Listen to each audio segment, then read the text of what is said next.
بسم اللہ الرحمن الرحیم۔ السلام علیکم۔ آج 3 اپریل بروز سوموار ہم بات کریں گے دو اہم ایشوز کے حوالے سے۔ سپریم کورٹ آف پاکستان میں اہم سماعت جاری ہے اور سپریم کورٹ آف پاکستان میں پی ڈی ایم کی جانب سے جو بڑے غرور اور تکبر کے ساتھ اعلامیہ پڑھا گیا تھا اور نواز شریف کے احکامات آئے تھے اور فضل الرحمان نے اعلامیہ پڑھ کے سنایا تھا، نہ صرف حکومتی وکلاء اٹارنی جنرل بلکہ جو پی ڈی ایم کے وکلاء ہیں وہ بھی اس اعلامیہ سے مکر گئے اور انہوں نے کہا کہ ہم بائیکاٹ کی طرف نہیں جا رہے۔ چیف جسٹس نے اور جسٹس منیب اختر نے جو کلاس لگائی اس کے بعد معافیاں مانگنے پر آ گیا اور کہا جی کہ نہیں، ہمیں اسی بینچ پر اعتماد ہے اور ہم اس سارے معاملے میں بائیکاٹ نہیں کرنے جا رہے۔ اہم تفصیلات ہیں اٹارنی جنرل صاحب کی جانب سے جو بینچ کی تشکیل کے حوالے سے دلائل دیا گیا اور سیکرٹری دفاع اور سیکرٹری خزانہ کی جانب سے جو عدالت سے گفتگو کی گئی اور یہ معاملہ کدھر جا رہا ہے، چونکہ الٹیمیٹلی آج رد کر دیا، مسترد کر دیا، دباؤ مسترد کر دیا اور ہر طرح کی جو چالیں تھیں ان کو اٹھا کے پھینک دیا چیف جسٹس عمرتا بندیال صاحب نے اور پوری قوم کا سر فخر سے بلند کر دیا۔ اس کی تفصیل میں آپ کے ساتھ شیئر کروں گا۔ پہلے تو میں آپ کو بتاتا چلوں جو 31 مارچ کا فیصلہ جاری کیا گیا تھا رات کو، وہ میں آپ کو 4 لائنوں کا فیصلہ ہے، وہ میں آپ کو پڑھ کے سنا دیتا ہوں۔ Learned attorney general for Pakistan has addressed the court. He has been asked to reply the questions put to him on the last date of hearing regarding the financial and security issues raised by the Election Commission of Pakistan. کہ supreme court نے کہا کہ 31 مارچ کو attorney general ہمارے سامنے پیش ہوئے، انہوں نے دلائل دیے، ہم نے ان سے سوال کیا کہ جو سیکیورٹی اور فائنانس کے معاملات ہیں اس کے اوپر عدالت کو بریفنگ دیں اور رپورٹ دیں۔ He seek some time to do, انہوں نے کچھ وقت مانگا اٹارنی جنرل نے، he seek some time to do the needful allowed, کہ اس کو ہم نے ٹائم دے دیا اٹارنی جنرل کو، وہ جو 31 سے 3 اپریل تک کا ٹائم تھا اس کی بات ہو رہی ہے۔ The secretary ministry of finance and the secretary of ministry of defence shall attend the court on the next date of hearing, کہ وہ اگلی تاریخ پر عدالت میں پیش ہوں، اور آج دونوں سیکرٹری عدالت میں پیش ہو گئے۔ اور آج صبح ہی ایک درخواست اٹارنی جنرل کی جانب سے دائر کر دی گئی۔ انہوں نے کہا جی کہ the honourable bench in view of, یہ میں آپ کو صرف پریئر پڑھ کے سنا رہا ہوں جو اٹارنی جنرل کی جانب سے درخواست دائر کی گئی حکومت کے بیاف پر۔ دا انسٹنس پٹیشن میں kindly be dismiss in view of the majority 4-3 order judgment dated 1/3/2023 passed in S M C, جو سو موٹو کیس نمبر ہے 1/2023، اس میں جو 4-3 سے فیصلہ آیا ہے اس بنیاد پر اس درخواست کو خارج کیا جائے۔ پہلی یہ استدعا ہے اٹارنی جنرل کی درخواست میں۔ دوسرا، اٹارنی جنرل کی جانب سے کہا گیا کہ in the alternative the proceedings in the instant petition میں kindly be post pone in light of the order dated 29/3/2023، کہ جی ان کو پوسٹ پون کر دیا جائے۔ آرڈر کون سا؟ قاضی فائصہ صاحب کا۔ اس فیصلے کی روشنی میں پہلی یہ ہے کہ جی اس درخواست کو خارج کر دیا جائے، چلیں درخواست نہیں خارج کرنی، دوسری یہ ہے کہ آپ اس کو پوسٹ پون کر دیں قاضی فائصہ صاحب کے فیصلے کے کو مد نظر رکھتے ہوئے۔ This honourable bench in view of submissions made in paragraph 11 and 12 میں graciously rescue from hearing the instant petition and a bench comprising of all remaining honorable judges of this court who did not hear SMC number 1/2023 C number 1 and 2 of 2023 میں kindly be constituted to decide the questions raised herein، کہ آپ بھی اس bench سے الگ ہو جائیں، جو اب تک اس کیس کو وہ جو 9 ججز ہیں وہ جو سن رہے تھے وہ بھی اس بینچ سے الگ ہو جائیں، نیا بینچ بنا دیں، جو بقیہ ججز بنتے ہیں ان پر مشتمل ایک نیا بینچ بنا دیں اور وہ کیس کا فیصلہ کرے۔ یہ جناب خواہش بیان کی گئی اٹارنی جنرل کی جانب سے اور باقاعدہ یہ درخواست دی گئی منصور عثمان عوان کی جانب سے۔ اب یہ درخواست دائر ہو گئی، جیسے عدالت میں سماعت شروع ہوئی چیف جسٹس عمرتا بندیال صاحب کی سربراہی میں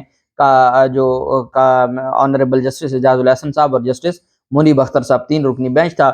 وکلا کی بہت بڑی تعداد، سینکڑوں وکلا سپریم کورٹ کے باہر موجود ہیں سپریم کورٹ آف پاکستان اور چیف جسٹس آف پاکستان سے اظہار یکجہتی کرنے کے لیے، اور وہ مکمل طور پر سپریم کورٹ آف پاکستان کے ہر صورت سپریم کورٹ آف پاکستان کی جو حفاظت کرنے کے لیے اور آئین کی حفاظت کرنے کے لیے موجود ہیں۔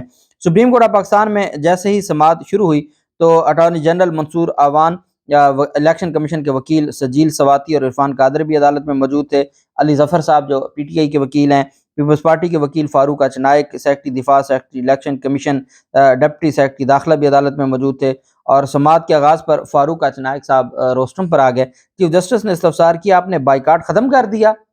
پہلا سوال یہ کہ آپ نے بائیکاٹ ختم کر دیا؟ فاروق اچنائک نے جواب دیا میں نے کوئی بائیکاٹ نہیں کیا۔ چیف جسٹس نے استفسار کیا پھر کس نے بائیکاٹ کیا؟ جسٹس منیب نے استفسار کیا کہ آپ کیسے ایک طرف بائیکاٹ اور دوسری طرف سماعت کا حصہ بھی بن رہے ہیں؟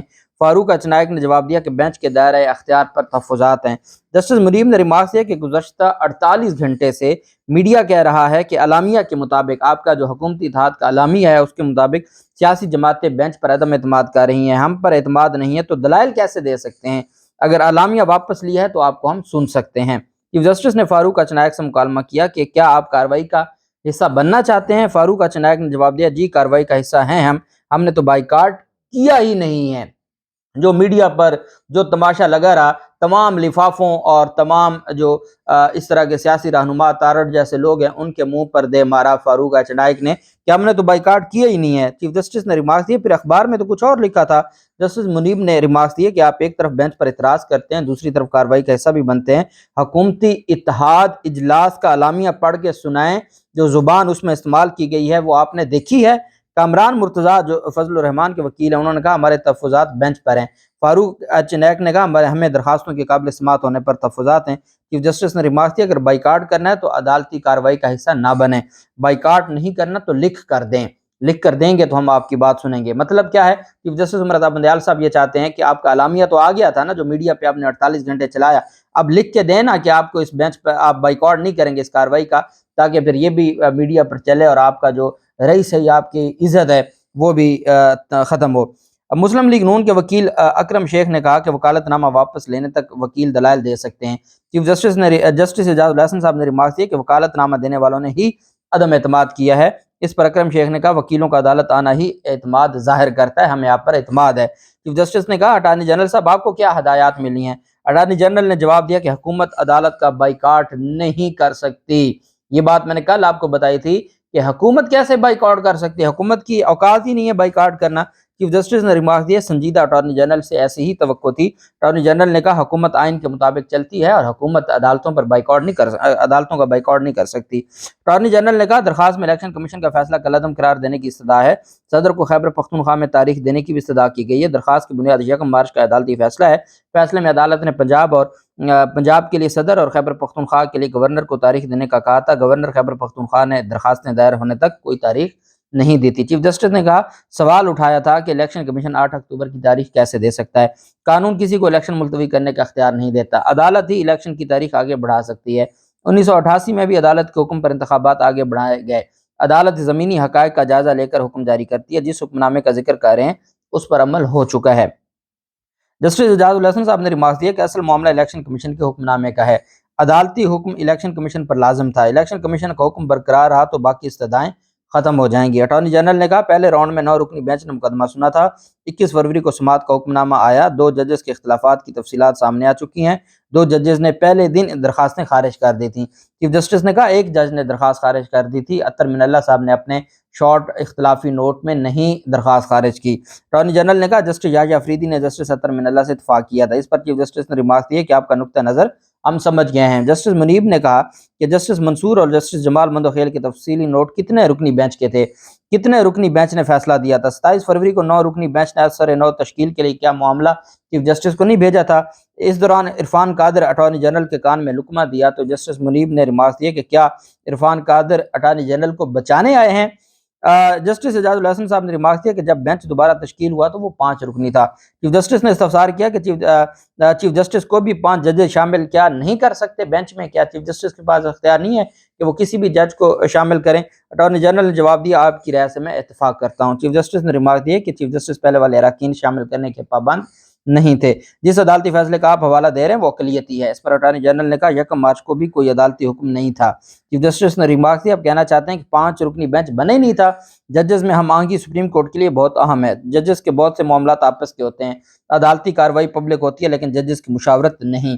جسٹس منیب نے کہا کہ 4-3 کے فیصلے والی منطق مان لی تو معاملہ اس 9 رکنی بینچ کے پاس چلا جائے گا، فیصلہ یا 9 رکنی بینچ کا ہوگا یا 5 رکنی بینچ کا ہوگا، 7 رکنی کا تو کوئی کنسیپٹ ہی نہیں ہے۔ چیف جسٹس نے ریمارک دیا تفصیلی اختلافی نوٹ بینچ کے اثر نو تشکیل کا نقطہ شامل نہیں ہے۔ اس پر اٹارنی جنرل نے کہا کہ نوٹ کے مطابق بینچ کی اثر نو تشکیل انتظامی اقدام تھا، نوٹ کے مطابق جسٹس اعجاز اور جسٹس مظاہر نقوی نے سماعت سے معذرت کی تھی۔ چیف جسٹس نے کہا نوٹ کے مطابق 4 ججز نے خود کو بینچ سے الگ کیا، بہتر طریقہ یہ تھا کہ لکھتے کہ 4 ججز کو بینچ سے نکالا گیا۔